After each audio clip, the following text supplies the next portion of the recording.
La demeure ancestrale des Lin est une des grandes maisons les plus riches et les mieux préservées de tout Taïwan. C'est une demeure traditionnelle immense dont la partie la plus ancienne date de 1837, soit près de 200 ans. Mais si cette maison est connue, c'est pour ses agrandissements successifs dont les premiers grands travaux remontent à 1864, des travaux entrepris par celui qui a rendu sa famille célèbre, un certain Lin Wencha.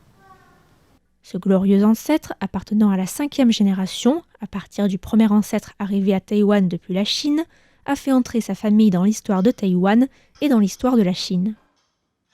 Lin Wencha a vécu sous la dynastie mandchoue des Qing, alors que la côte ouest de Taïwan était administrée et intégrée à la Chine. Il a été appelé pour aider à mater la révolte des Taiping, revenant à Taïwan à moins de 35 ans, avec les honneurs et un titre de commandant de l'armée et de la marine pour les provinces de Taïwan et du Fujian. C'est dans ce contexte qu'il ordonna l'agrandissement de la demeure ancestrale de sa famille près de Taichung. Aujourd'hui, avec plus de 200 familles parmi les descendants, on peut comprendre qu'il est impossible pour tout ce monde de continuer à vivre dans la maison ancestrale. Même si en fait certains membres de la famille y vivent encore aujourd'hui et que d'autres utilisent simplement certaines pièces comme leur bureau de travail. La famille Lin a collaboré pendant une dizaine d'années avec le gouvernement taïwanais pour remettre en état la maison qui avait subi d'importants dommages lors du grand tremblement de terre de Didi du 21 septembre 1999, un des séismes les plus meurtriers et les plus destructeurs de l'histoire moderne de Taïwan. Parmi les parties abîmées, le Gongbao-di, ou cour centrale, datant de 1858, ainsi que le hall de cérémonie, ou hall aux grandes fleurs, construit plus tard en 1894. On y trouve une petite scène de théâtre et un espace pour organiser des banquets en extérieur.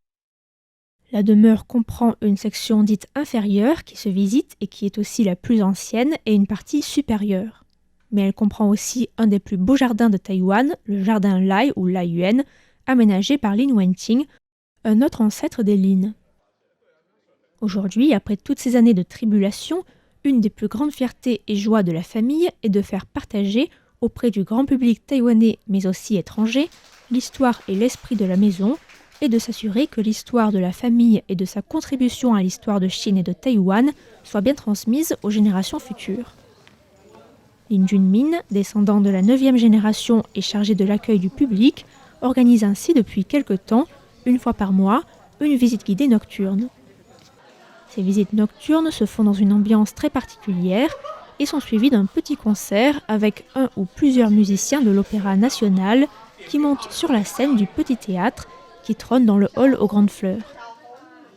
Les visiteurs peuvent aussi essayer des habits plus ou moins traditionnels, customiser des éventails et se promener avec des petites lanternes dans les parties ouvertes au public. L'idée est de revenir 200 ans en arrière et de s'imaginer comment, autrefois, les habitants de cette maison y vivaient leur vie. C'est aussi un moment convivial où les gens s'amusent et profitent tout simplement de cet espace qu'ils s'approprient davantage de cette manière. Aujourd'hui, la partie accessible de la maison ainsi que son jardin peuvent se visiter tous les jours de la semaine, sauf entre midi et 2 du lundi au vendredi.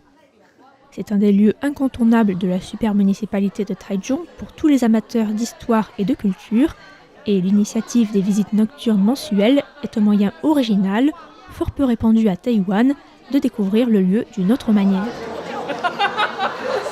Smile.